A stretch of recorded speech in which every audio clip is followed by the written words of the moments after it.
سلامونه. د نن خبره ننني بحث ستړي مه شئ. د طالبانو او امریکا ترمنځ د سولې نه هم پړاو خبرو لپاره قطر ته د زلمي خلیلزاد سفر. د افغان سولې لپاره د امریکا د بهرنیو چارو وزارت ځانګړي استازي زلمي خلیلزاد ویلي امریکا هوکړې ته چمتو ده او وبکتل شي چې طالبان هم چمتو دي او که نه. د نن خبره په ننني بحث کې په دې غږیږو چې تیرو پړاوونو او تیرو خبرو څومره نتیجه ورکړې ده. نوې ناستې ته کومې هیلې شته دی او همدغه ناستو چې پړاو په پړاو یو پړاو نه بل پړاو ته وړي د افغانستان پر وضعیت یې څه ډول تاثیر کړی دی. په بحث کې راسره دغه دوه ښاغلي مېلمانه دي، د پوهنتون استاد او د سیاسي مسایلو شنونکی ښاغلی سید عباس سادات صاحب او د پوهنتون استاد او د سیاسي مسایلو شنونکی ښاغلی شیرعالم املوال صاحب. زه شکرالله پاڅون یم. تاسې دواړو ښاغلو ته سلامي شم، په خیر راغلی. مننه. سلامونه تاسو ته. تشکر. ښاغلی سادات صاحب، لومړی په دې وغږېږو چې اته پړاوه خبرې وشوې، کومه نتیجه ترې ترلاسه شوه؟ بسم الله الرحمن الرحیم. تر هر څه وړاندې تاسو قدرمن استاد او کتونکو ته سلامونه او درناوی. واقعا چې دا یو ډېره حیاتي او مهمه او اساسي پروسه ده چې د افغانستان د دې اوږد جنګ د دې ناورین د ختمېدو هیلې ترېنه ښکاري او یا کوم څرک ترېنه لیدل کېږي. اته پړاو خبرې وشوې او ویل کېږي چې بیا هم روانې دي، نهم پړاو پیلېدونکی دی. تر دا مهاله چې کومې دا خبرې راغلي دي او یا رامنځته کېدي هیلې یا امیدونه یا څه ترې برسېره هغه دا شو چې تر دې وړاندې طالبانو مستقیما د هیچا سره خبرې نه درلودلې. دوی یو پټ ادرس کې و، ښکاره داسې څه نه معلومېده چې طالب څوک دی او مشر یې څوک دی، د کوم ځای نه غږېږي. په دغه اتو پړاوونو کې او د دې سره په نورو ادرسونو کې یوه خوبي دا رامنځته شوه چې د دوی لږ تر لږه هغه مشرتابه معلوم شو، د دوی پالیسي معلومه شوه، د دوی مخامخ خبرې معلومې شوې، د دوی هغه د زړه خبرې دنیا ته ورسېدلې. هغه که موږ سره نه دي شوي، حتما امریکا سره او د نورو هیوادونو سره وشوي. نو دغه یو خوشبیني او یا یو مثبت اقدام دا و چې دغه خبرې تبادله شوي. تبادله د خبرو حتما نتیجه ورکوي، البته که لنډ مهال نه وي نو اوږد مهال دپاره کېدلی شي، که یو میاشت نه وي 2 میاشتې نو 10 میاشتې بعد به وشي، ځکه په خبرو کې د دواړو طرفونو هغه اصلي د زړه خبرې راوځي او هغه غوښتنې راوځي، هغه انعکاس رامنځته کېږي. نو دغه اته پړاو چې وشو زه ورته خوښ یم او خوشبین یم په دې باندې چې وشو کولی چې یو څه خبرې چې د طالب په زړه کې وي او یا د امریکا په زړه کې وي چې هغه نه شو ویلی، دلته دواړو سره ترمنځ تبادله شوي او دې تبادلې په نتیجه کې امیدوار چې انشاءالله نوی پړاو چې رامنځته کېږي یو څه پرمختګونه شوي دي ویل کېږي. البته دقیق نه یو خو د ویل کېدلو خبره ده، ځینې پرمختګونه شوي دي، په ځینو مسایلو باندې تفاهمات رامنځته شوي دي یا په ځینو مسایلو کې کېدلی شي د نظر نږدېوالی رامنځته شوی وي. نو دغه اته پړاوه خبرې زما په نظر باندې ښې وي، مؤثرې وي او هیله مند یم چې پاتې هم ښې راشي. په تېرو پړاوونو کې ډېر تمرکز په دې و چې سیمه ییزه او نړیواله اجماع رامنځته شي، حتی په کردن اجماع رامنځته شي. که موږ په کردن نه خبره کوو، بسترسازي ورته څومره وشوه د سولې راتګ ته یا د طالبانو سره سولې کولو ته؟ تر یو بریده پورې اجماع راغلی ده، ځکه ما یاد شي یو کال وړاندې چې کله به د طالب په نوم باندې خبرې کېدلې او یا تر هغې وړاندې د کرزي صاحب په نظام کې، نو په داخل د نظام کې چې کوم ځینې سیاسي کړۍ دي هغوی به کله کله مطبوعاتي ناستو نه د نور نه به ډېر جدي غږېده او عکس العمل به یې ډېر جدي و چې موږ طالب نه غواړو، طالب بیرته وروسته پاتې تګ معنا ورکوي او د بیان ازادي له منځه ځي او دا او دا. نن دغه اته پړاوه خبرې چې وشوې ما داسې ډېره ستغه خبره د دې خلکو نه یا په داخل کې نه ده اورېدلې. دا خپله دې ښکارندویي کوي چې دلته یو اجماع رامنځته شوی او دلته د غوښتنه د سولې شته دی د دې نورو ډلو سره، یا هغه ډلې چې مخامخ د طالبانو سره جنګېدلي دي هغوی هم داسې ښکاري چې نرمش یې ښکاره کړی دی. نو دا د دې ښکارندویي کوي چې په داخل کې هم په کل کې یو ټولیزه اجماع رامنځته شوي. البته حتما به جیګ و ټیټ وي، ځینې ملاحظات به وي، په دې کې شک نشته دی، دا به په اوږد مهال کې وي. ولې په ټوله کې چې دا کومې نن خبرې شوي دي او یا چې کله په دغه په دې لنډو د کمپاینونو کې یا په ځینې نورو کې دا مشران غږیږي، د ټولو خبرو نه یو ټکي همدا وي چې موږ سوله غواړو. نو دا د موږ سولې کلمه یو اجماع ده. البته ستونزه به دا وي چې د حکومت او د دوی ترمنځ داسې یو منسجم سیستم یا په اتحاد باندې داسې یو ټیم نه دی رامنځته شوی چې په کل کې د دوی یوه خبره وي. دا یو غشته دی، یوه خلا شته دی. امیدواري به دا وي چې خدای وکړي چې دا دواړه سره یو شي او په یو واحد ټیم رامنځته کړي. ولې کلی تصویر داسې ښیي چې انشاءالله هغه اختلافات یا هغه ویرې یا هغه تهدیدونه چې تر دې وړاندې کال 2 مخکې وو هغه انشاءالله ډېر نه دي، هغومره جدي نه دي چې د دې پروسې پر وړاندې به سترخند جوړ شي. طالبان ګورو، طالبانو په بریدونو کې کمال اندر راغله، جګړه شدیده شوې، جګړې زور اخیستی. خو که بل ورته به وي طالبان په وړاندې د ولس په نظر کې څومره توپیر راغلی دی؟ د طالبانو خو معمولا په نړۍ کې استاد ناستې دغه جنگي حرکتونه چې رامنځته شوي په ساده شکل باندې د پروژو نوم چې خلک ورته اخلي معمولا دا تقریبا 2 لسیزه دوام کوي تر ډیره پورې هغه اعظمي پروژې چې وي نن دا ښکاره یا په ثبات رسېدلې خبره ده چې د طالبانو په نوم باندې چې کوم حرکت و هغه نور ختمېدونکی دی. دوی به په دې وروستیو کې هغه خپل اعظمي زور ښیي دی، هغه د زور مسله ده. دنیا ته ښیي چې په دغه د خبرو په جریان کې هم وښیي چې ګورې موږ دومره زور لرو، دومره قدرت لرو، دومره څه راسره شته دی چې په کابل کې هم څه کولی شو، په ولایتونو کې هم کولی شو. زه باوري یم چې دوی هغه د خپل د قدرت د ترلاسه کېدو دپاره یا هغه د ډېر امتیاز د ترلاسه کېدو دپاره یا دنیا ته د خپل زور د شو ښودلو د خاطره دا نن ډېر زیات بریدونه کړي دي. زور خو له ولسه ویستو په تېرو څو میاشتو کې چې یوناما او نورو نړیوالو ادارو کوم راپورونه خپاره کړي دي تر ډېره ملکي وګړو ته مرجوع اوښتې ده. په دا تقریبا نږدې 2 لسیزو کې که زیان لیدل شوی ټول ولس لیدلی دی. موږ به ډېر کم داسې بیلګې ولرو چې زموږ د لوړ پوړي چارواکي پکې هغوی ژوند له لاسه ورکړي یا کورنۍ پکې زیانمنې شوي. زیان خو ټول ولس لیدلی، ولې دغه د ولس درد بیرته نظام ته ښیي یا د ولس چغه بیرته نظام ته کېږي چې مثلا په جلال آباد کې پیښه کېږي نو ولس چغې وهي چې نظام ته کمزورې راغلي. هغوی دې نه په یو ډول امتیاز اخلي چې یعنې دلته دغه بریدونه بیرته په نظام باندې کېږي. نظام کې داسې یو څوک نه دی چې هغې به درد لیدلی، ولې دا د ولس درد بیرته د نظام درد دی او هغوی د نظام نه په نظام باندې د خپل درد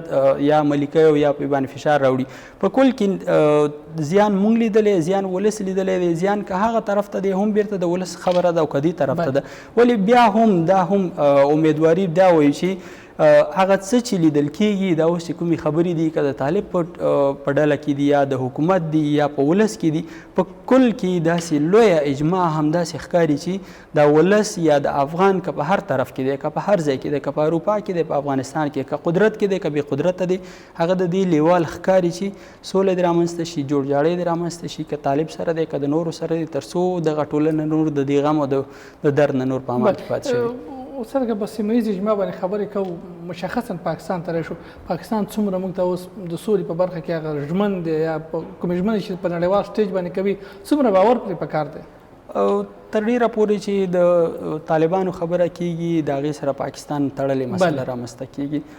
نن چې طالب کومه خبره کېږي نو حتما دی کې به د پاکستان څه وي،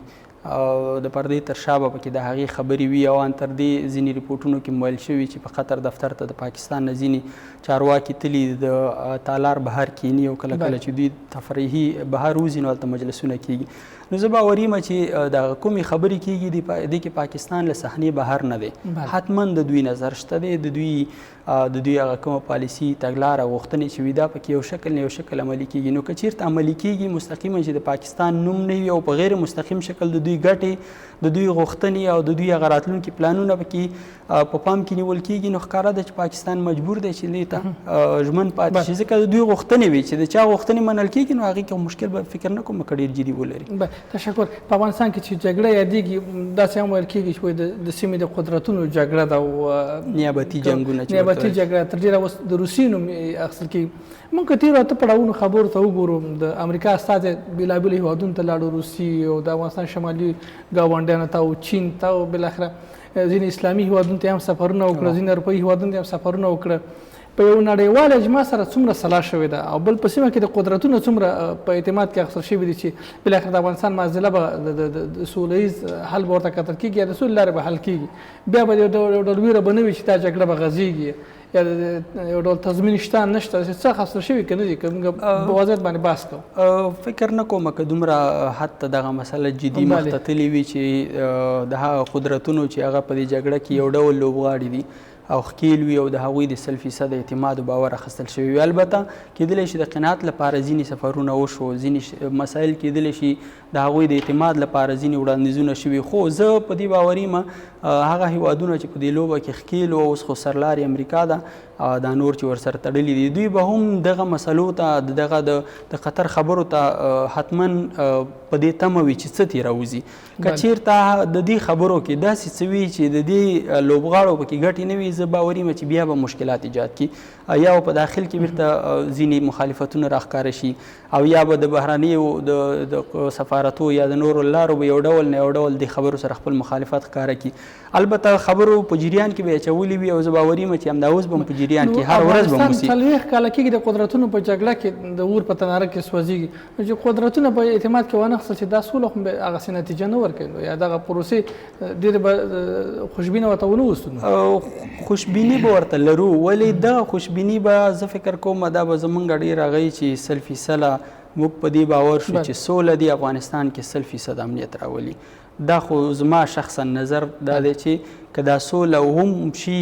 بیا هم یو څه شته بیا به هم جنګ وي ولې په لویه کې دغه څومره چې نن پراخ او خور جنګ دی دا به نسبتا لږ راکوچنی شي. د وسلوالو ځینې مشران به ریشي دلته قدرت په ګدۍ کیني او ځینې نور چې پاتې کېږي هغه به بیا هم وي. یعنې د جنګ ختمېدل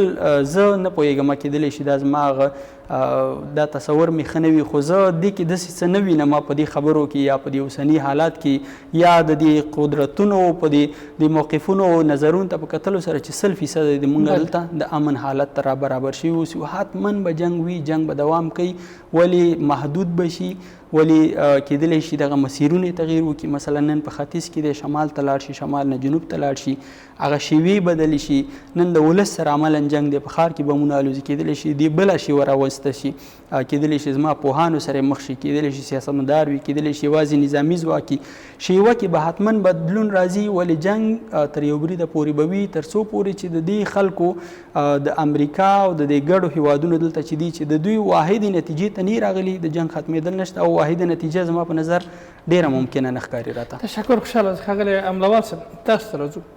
تېرو ناستو ستاسو په نظر کومې نتیجې ورکړي کومو پایلو ته موږ ورسېدو یا افغانان که یو ډول هیلې ورته لري څه ته هیلې ولري؟ بسم الله الرحمن الرحیم. تر هر څه وړاندې د انعکاس تلویزیون قدرمنو لیدونکو ته او قدرمنو استاد او ستاسې همکارانو ته سلامونه ولیکي هیلې. د استاد په خبرو کې مې یادونه وشوه چې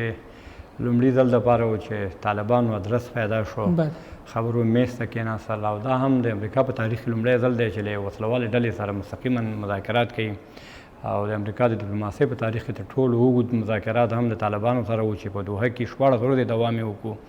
دا د نهم پړاو هم شروع کېدو په حالت کې دی. همدغه خپله د سولې دپاره خبرې اترې یو ډول پرمختګ دی خو څومره هیلې چې وي هغه عمره لاسته راوړنې نه وي ځکه تر اوسه پورې لا هغه مسایل چې د امریکا او د طالبانو ترمنځ د هغه نه دي حل شوي. بیا وروستۍ خطرناکترینه مرحله چې ده هغه د قدرت طلبۍ او د داخلي غوښتنې دي چې آیا د افغانستان د دولت سره چې د جګړې او د معادلې یو مهم اړخ دی د دوی غوښتنې به طالبان او د طالبانو غوښتنې به دوی ومني که ونه مني. اساسترین پړاو هماغه دی چې له افغانانو سره مستقیما خبرې شروع شي خصوصا له دولت سره. خپله د امریکا په د سیاستمدارانو په ځانګړي ډول د جمهور رئیس ټرمپ خبرو او ویناو کې هم تردد موجود دی. هغه کله وایي چې مکمل ډول باندې ووځو بیا وایي چې نه وضعیت ته په کتو ووځو بیا وایي چې نه پراخ استخباراتي حضور به لرو. کله چې استخبارات له نظامي حضور نه خو اوس د دوی ډېر کم تعداد کې عسکر دي 14,000 عسکر دي کېدای دا کم شي خو که نظامي حضور یې پاتې شي نو هغه به تر دې هم خطرناک وي ځکه هغه به استخباراتي فعالیتونه کوي استخباراتي فعالیتونه کوي د هغوی استخباراتي فعالیتونه به د سیمې د هیوادونو د روسیې چین او د ایران د کنټرول په خاطر باندې یا د هغوی ته د ستونزې د ایجادولو په خاطر باندې بیا به نو برعکس جګړه به نور هم پیچلې کېږي نور به هم استخباراتي کېږي همدا اوس هم استخباراتي ده خو دا به نور هم سخته شي وخیمه به شي خصوصا د هغوی دا دریځ او بل خوا نه طالبانو را تر اوسه پورې هغوی وایي چې د یو امریکایي عسکر شتون پورې هم من اشغال هغوی ورته وایي او وایي چې تر اخره پورې یو عسکر موجود نو موږ هغه نهایي پایلې ته نه رسېږو. اوس هم لرېواله د دوی په خبرو کې شته ځکه امریکایان اوس هم وایي چې موږ نه ووځو موږ مکمل نه ووځو او دوی وایي چې مکمل نه یې وتلی موږ راځو نه. بل دا دی چې خلیلزاد وروستی ټویټ هم چې ویې کړلو او افغانانو ته د خبرو د پرمختګ او د نږدېوالي ډاډ یې ورکړو خو ویلي چې افغانان باید په ګډه یوې بلې جګړې ته چې هغه د داعش سره جګړه ده هغې ته آمادګي ونیسي. د استاد په خبرو کې مې یادونه وشوه کېدای شي چې جګړې شکل بدل شي حتی دا داسې معلومیږي چې ځینې تحلیلونه داسې هم دي چې طالبان د پاکستان او د امریکا ګډه پروژه وه چې هغه وخت کې رامنځته کړله او د هغوی تر شا و بې له شکه دغسې جګړې چې روانې دي نن سبا په افغانستان کې دي داسې جګړې د وسلوالې ډلې یا سیاسي ډلې یا خودجوش حرکتونه نشي ترسره کولی. تر شا حتمي خبره چې د استخباراتو لاسونه وي. اوس د وروستیو کې د طالبان د ایران او د روسیې لاس ته کېوتل، د هغوی په ملاتړ او په مرسته باندې په افغانستان کې جنګ وړلو. اوس کېدای شي امریکایان دا خلک راوغواړي په هغه یو شمېر چې د دوی په وس رسېږي هغه به د سولې له بهیر سره یو ځای کړي او یو تعداد به یې بیا لاړ شي بېرته د داعش لیکو ته. یوه تجربه چې د اسلامي سره په سوله کې وشوه چې د بغلان او د لغمان چې د اسلامي د زیات نفوذ سیمې وي، اغېزو سیمې وي، هلته جګړه شدیده شوله ځکه د اسلامي قومندانان ټول د معیار صاحب سره رانغلل. هغوی لاړل د شین بیرغ په ځای باندې د طالبانو سپین بیرغ یې جګ کړو. اوس هم کېدای شي بیرغونه ځینې قومندانان چې هغه د ISI په کنټرول کې دي هغوی د داعش بیرغ جګ کړي او جګړه نوې بڼه غوره کړي او د سیمې د هېوادونو دپاره هم یو ډول تهدید دي. بیا د سیمې هېوادونه هم دلته د مداخلې ته زمینه مساعده شي. خو دا یو ډېر لوی ستونزمن تصور دی چې د زیات امیدواري نشته چې سل په سلو کې به سوله راځي، یعنې د جګړې ویره به وي. تر ټولو مهمه خبره دا ده چې آیا داسې نه وي چې امریکایان د خپلو ګټو په خاطر باندې طالبانو سره یوه معامله وکړي او لاړ شي او بیا جنجال دغه ته د افغانانو ته پاتې شي، بیا خپل منځي جنګونه راشي او د خصوصا د دولت دریځ چې اوس کتل کېږي. مثال د امریکا متحده ایالاتونو دولت وایي چې البته په کل کې د افغانستان جګړه او سوله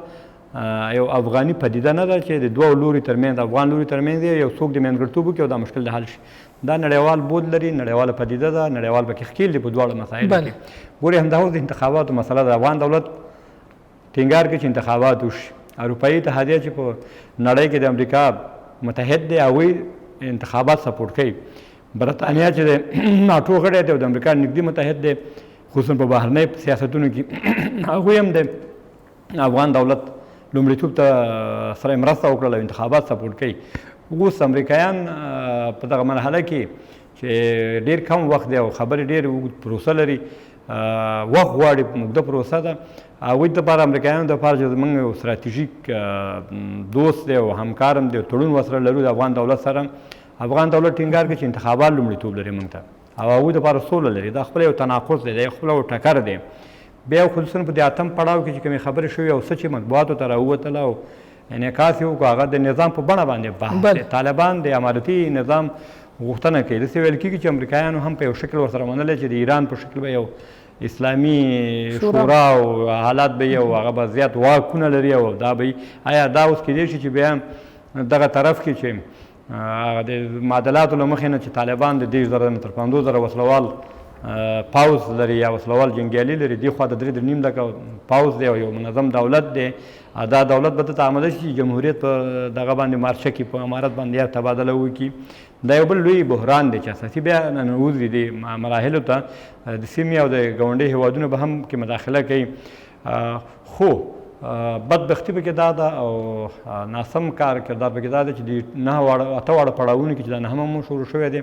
افغان دولت ته یوازې خبره ورکول کېږي. د بدبختۍ ځای دی چې زموږ دولت اوسنی دولت منزوي ساتل شوی د خبرو کې، یا دا باید محور کې وي. دا یو لویه ستونزه ده چې زیات ستونزې هم همدوی دغه کې شروع کړي. اوس داسې نه معلومېږي چې د افغانانو په نمایندګۍ څوک شروع دغه کېږي. اوس خپله دا هم یو عجیب او غریب حالت دی چې امریکا د طالبانو نه غواړي چې د افغانستان خاوره دی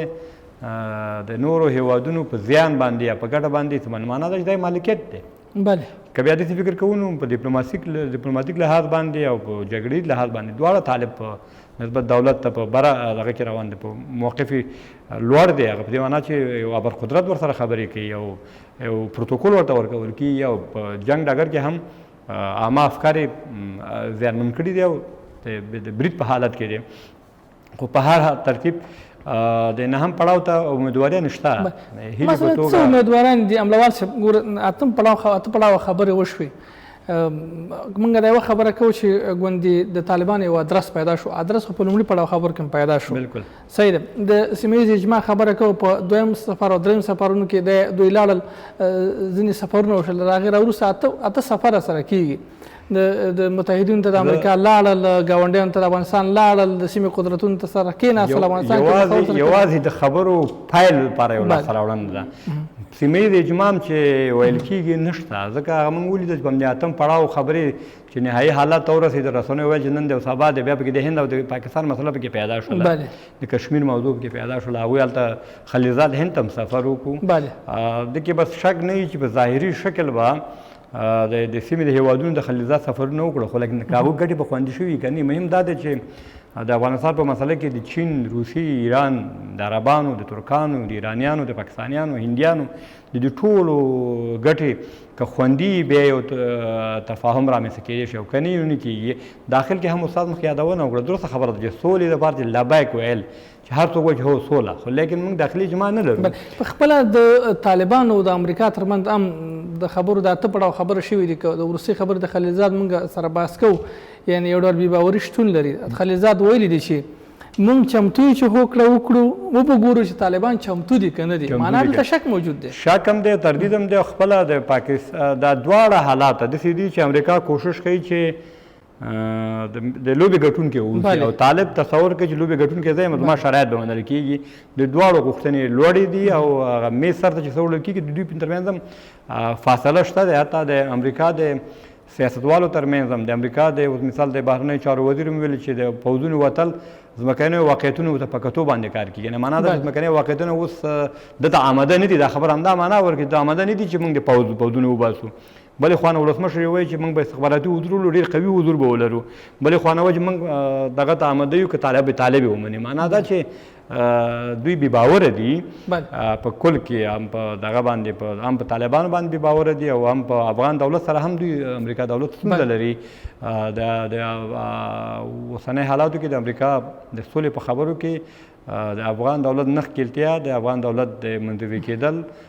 د افغانستان د ولسمشر او د حکومت د ناخوښۍ سبب شوی دی. حتی بدبختانه به ووایو، مخکې خو استاد ویلي چې اجماع شته، داخلي اجماع شته، یوازې د سولې لپاره علاقه د علاقې اجماع دا منظر.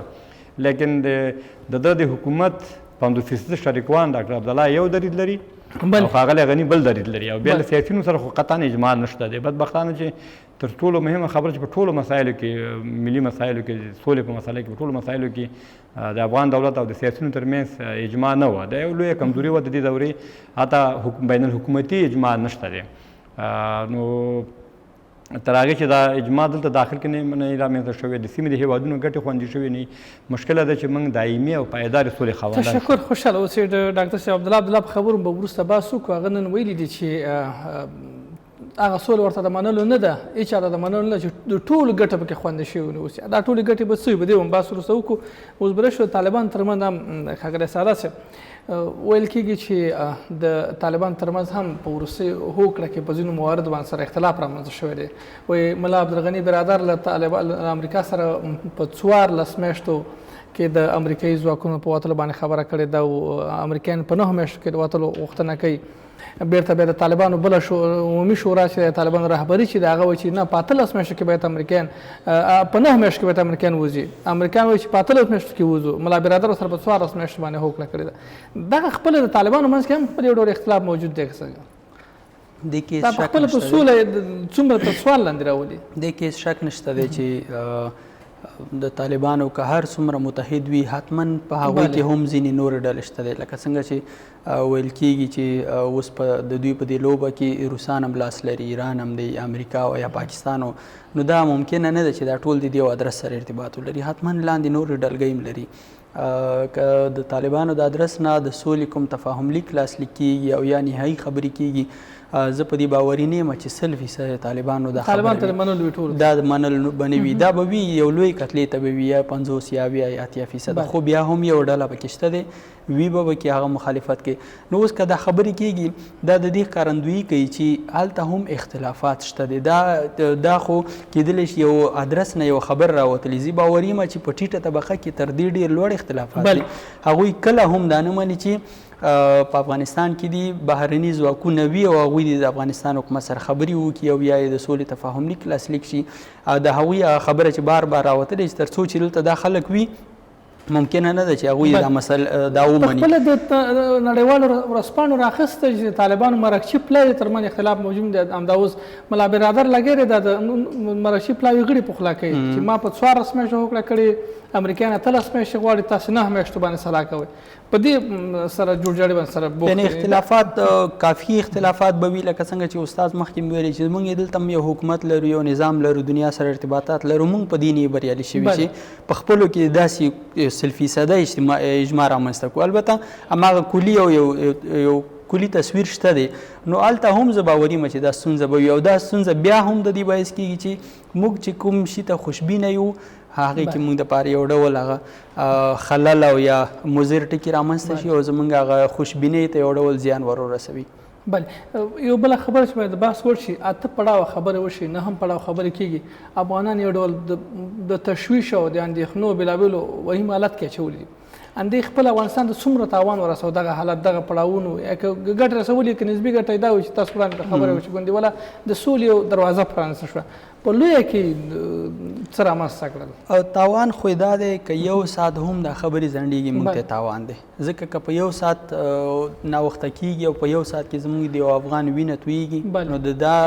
د دې جبران ممکن نه دی که نه د انسان د وینې نور ستر دروندوالی هېڅ شی نه لري او قیمتي څه نشته پکې نو موږ دپاره په هر لحاظ باندې په اقتصادي لحاظ تاوان دی په سیاسي لحاظ تاوان دی په ټولنیز لحاظ تاوان دی زموږ په افکارو بد اغېزه کوي څومره چې دا خبره زر کېږي را لنډېږي ګټه یې ډېره ده تاوان یې ډېر زیات دی. البته زه په دې فکر یم چې دا چې 8 پړاو کې خبره وشوه چې د شپې 2 بجو پورې خبرې وشوې امیدواري دا ده چې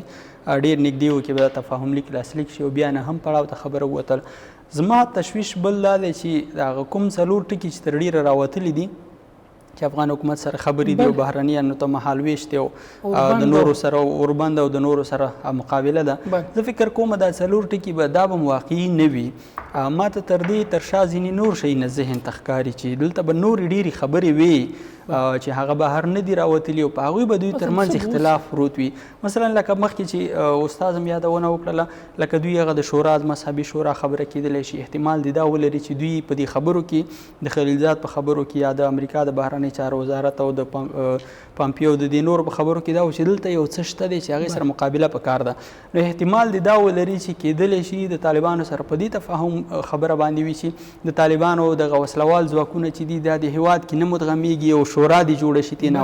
یا په اصطلاح د ملیشو غوندې یو ځواک دې جوړ شي کېدلی شي دا وي ځکه دا خلک خو ممکنه نه ده چې ډېر د کور کې دې کښېني چې چا دومره ډز کړی اوسي نو هغه به بیا نظام ته ځي نظام کې به یې زړه نه غواړي نو کېدلی شي دا وي کېدلی شي د ګاونډیانو سره ارتباطاتو خبرې وي کېدلی شي دلته د قدرت مسله وي عملا د قدرت د ویش خبره وي کېدلی شي دا د جمهوریت او د امارت مسله وي او کېدلی شي ځینې نور مسایل وي چې هغه واړه مسایل وي خو د اختلاف وي زه باوري یم چې دغه 4 ټکي چې بهر راوتلي دي دا د دومره خبرو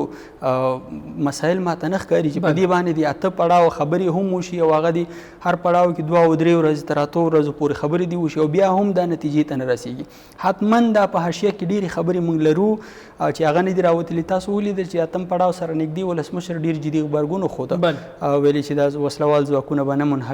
منحلېږي یا ځینې نور مسایل دي هغه خبرې داسې مو شوې چې د دې پړاوونو هغه کم جزئیات چې دي حکومت سره شریک شوي دي د اجرایي ریاست ویاند ویلې چې موږ سره شریک شوي دي موږ نه غواړو چې رسنۍ سره شریک شو نو کېدلی شي په دې کې هغه خبرې چې هغه واقعي خبرې وي دوی ته ښکاره شوي دي چې دا ولسمشر عکس العمل ښکاره کړه ما ته دې کې څه ښکاري بله حتما به ځینې نورې خبرې وي او احتمال دی ولري چې دا نه هم پړاو خبرې به هم د دې عکس العمل نه وروسته وي ځکه طالبانو ویلي چې ولسمشر کېدلی شي دې بهیر نه خبر نه وي دا نه خبره پاتې شوی دی که تاسو هغه ټویټ ته دې لیدلی وي د ذبیح الله مجاهد چې ولسمشر به نه خبره پاتې شوی یا خبر نه دی یا څنګه دی نو زه فکر کوم چې دا کله دلته ولسمشر د جدي غبرګون ښکاره کړو کېدلی شي دې خبرو د دې باعث کړی وي چې ځینې مسایل هغه مخکې دوی ته د بحث وړ نه ښکارېده او یا دوی پکې سترګې پټولي دې نه هم پړاو ته هماغه مسایل رامنځته شي خو خدای دې وکړي په ټوله کې وایو که هر څه کېږي څومره چې اوږدې موږ ته تاوان دی موږ په دې باندې هیله مند یو خدای دې وکړي چې همدا نن شپې ته خبرې ختمې شي او سهار ته ووایي چې دغسې یو تړون لاسلیک کوو د افغانانو سره خبرې کېږي او خدای دې دام امیدواري او یا دې موږ کې دغه زغم او حوصله پیدا کړي دواړو طرفونو کې چې دا دلته چې کمې خبرې کېږي چې دا یو کال ونه غځېږي دا په میاشتو په جمعو کې خلاص شي کې هغه نړیوال رسنۍ راخیستې او تبصرې پرې کړي هغه دا دی چې وایي په روسیې کې ډېر په لوی لاس داعش ډلې ته لابي کېږي او د کابل روسیې برید هم یو ډول د دغه کمپاین برخه ګڼل کېږي بله ویره چې محسوسیږي دې کې هېڅ شک نشته دی. هغه خبرو کې د خلیلزاد په هغه ټویټ کې داسې ویل شوي و چې توافق په دې کېږي چې د سولې نه وروسته طالبان او په ګډه د داعش او د نورو القاعده ځواکونو سره مقابله کېږي. دا ټکي د دې ښکارندویي کوي چې که طالبان دلته ری هم شي بیا به هم یو ډول وسلوال ځواک وي او دا به د القاعده او یا د داعش په نوم باندې هغې سره مقابله کوي. نو مقابله په هغه وخت کېږي چې یو څه وي. دا ښکاره ده چې که دغه پروژه یا دغه حرکت یا دغه بهیر ودرېږي هغه به را ژوندی کېږي. ژوندی دی خو لا به ډېر قوي کېږي. نو دې کې هېڅ شک نشته دی او دا بیرته هم د دې ښکارندویي کوي چې دا کله دوی وایي چې استخباراتي مسایل دي او نور شی نه دي، دا هم دا وایي چې په راتلونکي کې دلته جنګ شته دی، دغه نوم نه په بل نوم باندې دی. دا قرباني موږ او تاسو ورکوي، دا لابراتوار موږ او تاسو نه جوړ دی، نو تر ننه پورې په دغه نوم باندې موږ د الله رضا دپاره سرونه قرباني که سبا په بل نوم باندې لګیا اوسو. نو ښکاره ده چې دغسې څه شته. تشکر، خوشحاله اوسئ. ښاغلی استاد املوال، د حکومت اجرایي رئیس عبدالله په خپله یوه ټاکنیزه غونډه کې نن ویلي چې هغه سوله هېڅ ورته د منلو نه چې د ټولو ګټه پکې خوندي نه اوسي. مثلا د ټولو ګټو نه هدف که موږ بې بحث کوو څه کیدی شي؟ اصلا دغه د سولې خبرو چې تر ټولو زیات اغېزه یې وکړله او د افغانستان انتخابات یې تر سیوري لاندې راوستل.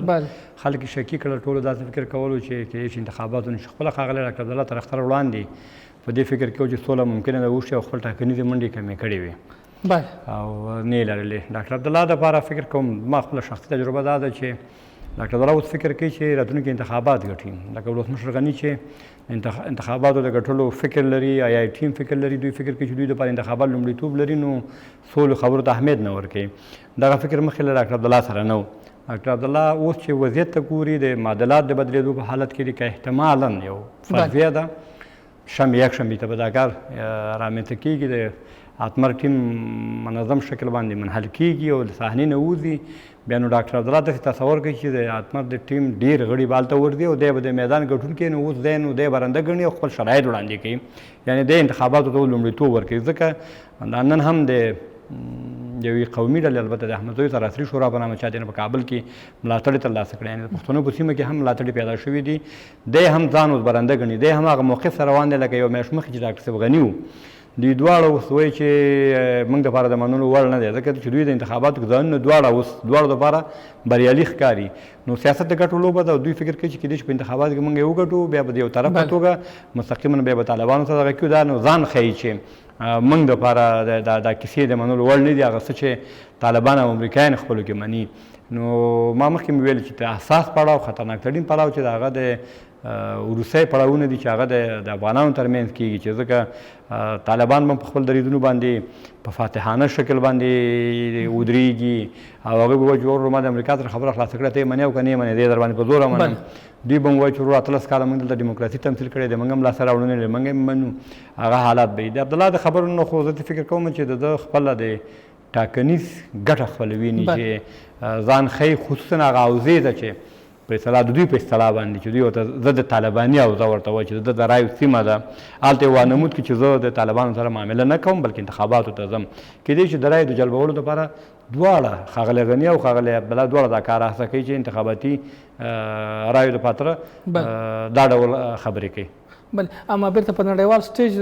انتخابات باندې دومره فوکس نه کړي لکه څنګه سولې ته لابي روانه، سولې ته کار روان دی. تاسو په خپل وایي چې وړاندې داسې تصور کېده چې ټاکنې نه کېږي، حتی کمپاینونه نه وو. همدا ډاکټر عبدالله کمپاین نه کوو. بلې ما درته ویلې چې نه یې کولو او دغه د اتم پړاو خبرې ځنډېدل او خبرو اوږدېدل او بیا پایلېدل د دوی د حالات یې 50-50 کړي دي، 50% سوله او 50% ټاکنې. اوس نو دوی فکر کوي چې دواړه موازي باید مخې ته ویڅو. دی ډاکټر غني او ډاکټر عبدالله دواړه دا کار کوي تر څو چې هم انتخابات وګټي او هم انتخاباتو کې برخه والی او هم سولې ته. خو هر یو چې د تصور کوي البته چې موږ یې ګټونکي یو نو بیا نو دغه نه کوي، دا بیا د سولې خبرې یو کونته کوي. که د سولې خبره کېږي د کاندیدانو وراوخوا که موږ په ولسي ګټو خبرې کوو یا په ملي ګټو سره خبرې کوو، کوم څه دي چې باید وساتل شي که سوله کېږي او ټول لوري باید ته یو ډول؟ تر ټولو مهم شی دا ده چې همدا دی اندېښنه له کوم اړخ ته زموږ ډېره ده؟ زیات اندېښنه دا ده چې د نظام په بڼه باندې ده چې اوس نظام باندې توافق په څه شکل کېږي. د جمهوریت او د امارت مسله ده. امارت چې راځي په څه ډول شرایطو به راځي، یا جمهوریت به ساتل کېږي که نه. د دې 18 کلن نظام لویه لاسته راوړنه همدا جمهوریت دی، د وینا ازادي ازادي د بشري حقوق دي بله ټاکنې دي او د ریاستي نظام شکل ساتل دي که دا شیان په پام کې نیول کېږي نو دا د ولس په ګټه دي په مجموع کې د ولس په ګټه دي او د نظام حفظ د اوسنیو ازادیو ساتل دا په ګټه ده او که چېرته په دوی باندې یو ډول استخباراتي معامله کېږي چې امریکایان د خپلو ګټو په خاطر د دغه افغانانو لاسته راوړنې ټول نفي کوي او خپله ووځي او یو څوک راولي او قدرت ته یې رسوي هغه نو بیا نو بېل ډول حالت دی نو هغه د جبر حالت دی نو هغه هر وخت منل کېږي نو هغه په زور باندې به راځي خو د ولس په اراده به نه وي ولس اراده هم دا دی چې ولس تر ډېره پورې د یو ځواکمن دولت دپاره باید کار وشي مهم شی دا دی چې طالب هم که راځي او که بل هر چا سره کېږي باید د افغانستان د دولت بنسټونه چې دي دا ورغول شي ځواکمن شي تر هغې پورې چې موږ د قوي دولت خاوندان نه شو د دایمي سولې او د ثبات خاوندان کېږو نه بله نو په داسې حال کې چې د افغانستان د جمهوري نظام او یا اوسني نظام تشکیل او مخته راوړل او دومره پرمختګ کول دا یوازې د وخت د حکومت د مشرانو لاسته راوړنې نه ګڼل کېږي د نړیوال متحدینو لاسته راوړنې هم ګڼل کېږي نو نړیوال متحدین به دا ورسره ومني آیا بېرته به هغوی د صفر نه شروع کړي دا چې هغه په خپلو سیاسي سټیجونو ترمنځ هم اجماع شته ما مخکې مې یادونه وکړله چې همدا اوس د اروپایي اتحادیه او د برطانیې دولت د افغانستان ټاکنې سپورټ کوي ملګري ملتونه د افغانستان ټاکنې سپورټ کوي بودیجه یې ورکړی دی دغه لاسته راوړنې چې دا د افغان ولس د افغان د دولت او د نړیوال ټولنې ګډ لاسته راوړنې دي باید د دپاره مشترک ډول باندې کار وشي خو دلته تر ټولو مهم شی دا دی چې موږ د مذاکراتو میز ته ځو خصوصا کله چې افغان لوري دی باید د یو ځواکمن موقف نه لاړ شي که موږ د یو کمزوري موقف نه لاړ شو او خدای مه کړه داسې حالات رامنځته چې د امریکا او د طالب ګټې سره خوندي شي او هغوی خپلو میندو کې توافق وکړي او بیا زموږ په حکومت باندې ویمني نو هغه حالت ښه نه دی خو که چېرته تر ټولو ښه خبره دا ده چې حکومت باید داخل کې اجماع رامنځته شي کش چې د خبرو نه وړاندې یا دا خبرې وړاندې خلاصې شوی وي انتخابات وروسته شوی وي او یا دا چې انتخابات په خپل وخت سره شوی وي په حمل کې شوی وي اوس به یو نتیجې سره د یو منتخب حکومت سره به یې خبرې کولې ځکه د ډاکټر صفغني په خبرو کې هم تردد شته ځکه هغه خپله د اختر په وینا کې وویلې چې زه د دې صلاحیت نه لرم چې د سولې خبرې وکړم بل انتخابي حکومت باید دا خبرې وکړي بیا هلته د طالبانو د مرکچي پلاوي ویان سهیل شاهین بیا ټویټ وکړو هغې ویلې چې د انتخاباتو کېدل د 15 کاله نورې د جګړې دوام دی نو دغه حالت هم مبهم دی ګونګ دی ولس نه یې لوری ورک کړی دی خو که چېرته د ټول ولس ګټه خو په دې کې ده چې یوې ورځې دپاره یوې ثانیې دپاره هم جګړه نه وي دا باید ودرېږي چې په هر شکل د افغان وژنه او د افغانانو قتل عام باید ودرېږي خو دا چې دې دپاره څه ډول میکانیزم جوړ شي چې د افغانانو ګټې پکې خوندي شي موږ دپاره مهمې د افغانستان ګټې دي او چې په آینده کې باید داسې یو څه رامنځته نه شي چې د سیمې د هیوادونو د څنګه چې اوس د نیابتي جګړې ډګر یو نور هم تود شي لکه سوریه او عراق غوندې بدل نه شي هغه ته حالاتو ته لاړ نه شو نو هم د ګاونډیانو د نړیوالو ګټې پکې خوندي شي او زموږ داخل کې یو قوي اجماع راشي د ټولو طرفینو ګټې خوندي شي او دا د ډېره برخه د اوسني نظام لاسته راوړنې او طبیعي خبره ده چې چا سره مذاکرات کوي د هغوی به مې یو څه مني یو څه به د طالبانو غوښتنې منل کېږي یو څه به د افغان دولت او یا د افغان لوري نو دواړو ته باید په اندازه مسایل په پام کې ونیول شي او منځ لاره غوره شي دا ګټوره ده په داسې چې 18 کلنې لاسته راوړنې چې تا یاد کړې نړیوال سپورټ هم لري ملاتړ هم لري او نړیوال هم هڅه کوي چې دا باید وساتل شي خو بیا هم په ولس کې ځینې اندېښنې موجود دي مثلا کومې اندېښنې شته چې یا داسې اندېښنې اوسي چې ممکنېدلې ناممکن اوسي چې ولس سره روښانه شي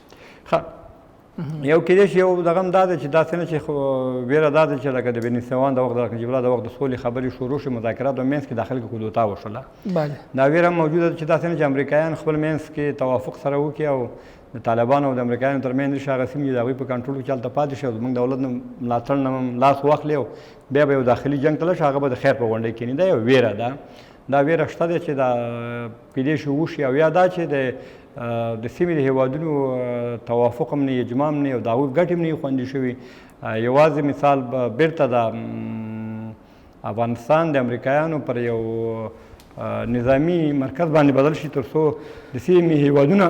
تر ګواښ لاندې نه ونیسي لکه چین او روسیه او ایران نو بیا هغه حالت هم دغه نه دی د حالت نه دی ځکه بیا په هغه وخت کې د جنګ دغه به زیاتېږي او نوي ډلې به رامنځته شي او هغه به بیا وسله والې ډلې د ګاونډیانو لمسون به وي او جګړه به بیا دوام پیدا کوي. ویره له همدې نقطې نه دی چې دغه توافق چې دی